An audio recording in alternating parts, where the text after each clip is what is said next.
Assalamualaikum student of 7th class and welcome back to your study platform. I am back with another interesting video.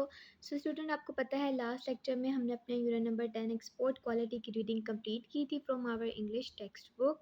तो आज हम उसके word meanings words and tenses question answers अपनी notebook पे write करेंगे. So without wasting any time open your notebook. Heading दें आप unit के नेम की, मेंशन करें write meaning of new words. ठीक है, तो यहाँ पे हमारे पास फर्स्ट वर्ड है ऑस्टेंटेशियस. ऑस्टेंटेशियस मीन खुद नुमाई करना या फिर नुमाइश या फिर दिखावा करना. ठीक है, सेकंड वर्ड है हमारे पास रेमिनिसेंसेस. रेमिनिसेंस मीन्स हालातों वाक़यात को याद करना. ठीक है, थर्ड वर्ड है हमारे पास पर्पसफुल. पर्पसफुल बामकसद यानी कि कोई काम जो है वो किसी मकसद के तहत करना. ठीक है, decked up bride. Decked up bride mean दुल्हन की तरह सजा हुआ, fully decorated.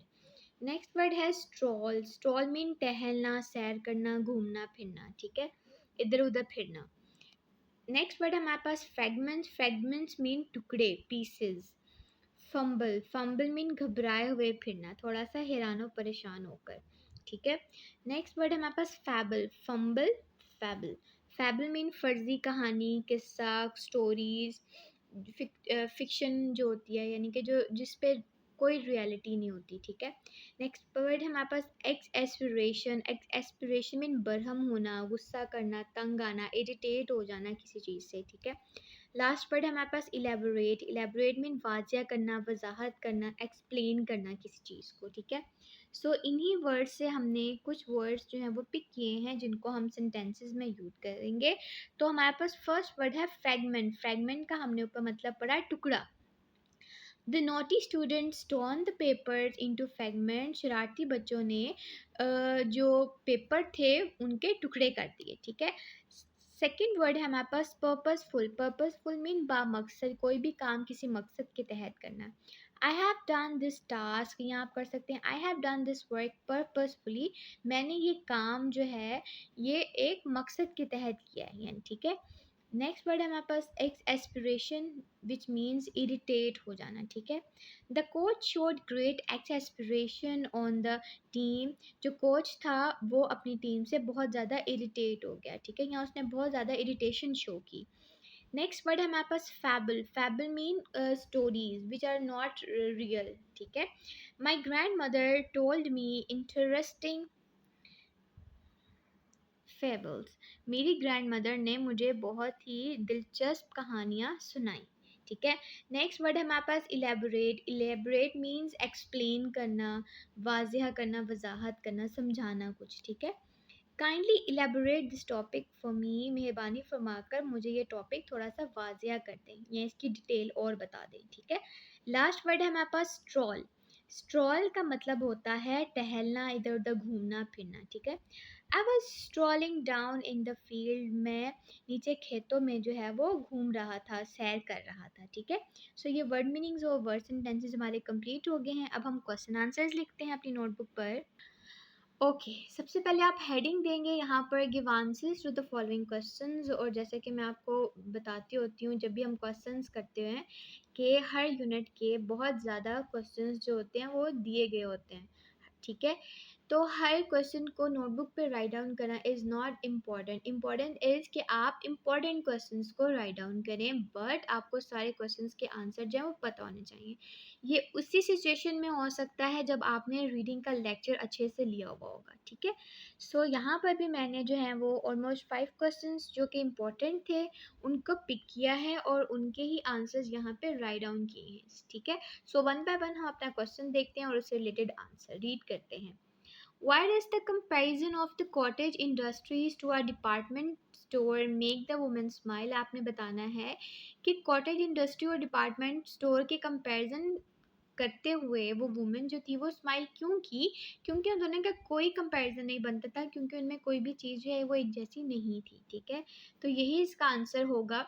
The comparison makes the lady smile because the cottage industries and the department store are nothing like each other. कि उन दोनों में जो है वो एक जैसा कुछ भी नहीं था, तो इनका कंपैरिजन नहीं बनता. कंपैरिजन तो उन्हीं दो चीज़ों का बनता है ना जिनमें कुछ ना कुछ सिमिलरिटी होती है. ठीक है, in what way is the display in the shop ostentatious, आपने बताना है उस दुकान पर स्टोर पे जो है वो क्या चीज़ जो है वो इतनी नमूदो नुमाइश के साथ लगी हुई थी, ठीक है। The display in the shop ostentatious, उस दुकान के अंदर हर चीज़ इसलिए इतनी सजी हुई थी because it is bright and colourful, क्योंकि वहाँ पे हर चीज़ जो थी वो बहुत रोशन थी, कलरफुल थी, contain things old and new, उसमें पुरानी और नई चीज़ें थी, एलेबोरेट एंड ऑर्नेट, जिनको सजाया गया था डिफरेंट चीज़ों के साथ। इट इज़ वेरी शोई, यहाँ पे बहुत दिखावा किया गया था, ठीक है। थर्ड क्वेश्चन है हमारे पास, what does the woman think about while she is wandering about in the aisles, आपने बताना है कि रास्तों में घूमते फिरते जो है वो औरत क्या सोच रही थी। while in the aisles यानी कि रास्तों में घूमते फिरते the lady mind is full with thoughts, उसका जो दिमाग था वो डिफरेंट सोचों के साथ, प्लान्स के साथ और डिफरेंट यादों के साथ, images, colour, sound and smell, different चीज़ों के साथ भरा हुआ था। These thoughts are inspired by the things she can see around her, ये सोचें उसके दिमाग में क्यों आ रही थी, क्योंकि उसके इर्द गिर्द बहुत सी ऐसी चीज़ें थी जिनको देख देख के वो ये सब कुछ सोच रही थी, ठीक है। नेक्स्ट क्वेश्चन है हमारे पास, why does the cashier give the woman some stamp, आपने बताना है कि वो कैशियर जो था उसने वुमन को स्टैम्प्स क्यों दी, ठीक है। The cashier gives the woman some stamps in लिeu ऑफ चेंज, चेंज देने की बजाय उसने उसको स्टैम्प्स दे दी कि उसको वो पैसे ना देने पड़े, ठीक है। हाउ डज द वुमन, अच्छा एक क्वेश्चन मैं आप लोगों से करती हूँ कि आपने मुझे बताना है कमेंट सेक्शन में कि कितनी चेंज जो थी वो रह गई थी, जिसके बदले में कितने पैसे रह गए थे जिसके बदले में वो कैशियर ने उस वुमन को स्टैम्प्स दे दी। तो आपने मुझे कमेंट सेक्शन में लास्ट में बताना है कि कितने पैसों के बदले में उसने उसको stamps the. How does the woman describe the system in the cottage industry, आपने बताना है कि वुमन ने कॉटेज इंडस्ट्री के सिस्टम को किस तरह डिस्क्राइब किया है, ठीक है।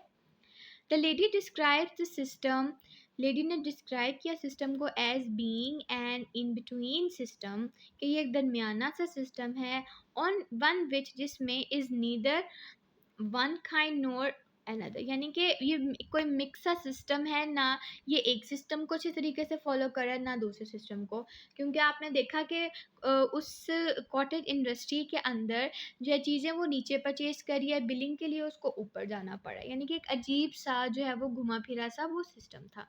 तो यहाँ पे स्टूडेंट हमने अपने यूनिट नंबर 10 के वर्ड मीनिंग्स और वर्ड सेंटेंसेस और क्वेश्चन आंसर्स जो हैं वो राइट डाउन कर लिए हैं। आई होप आपको इनमें कोई कन्फ्यूजन नहीं होगी, बट इन केस अगर कोई चीज़ आपको समझ नहीं आए, कोई भी क्वेश्चन है इस यूनिट से रिलेटेड या इसकी एक्सरसाइज से रिलेटेड, तो आप कमेंट सेक्शन में मुझसे पूछ सकते हैं।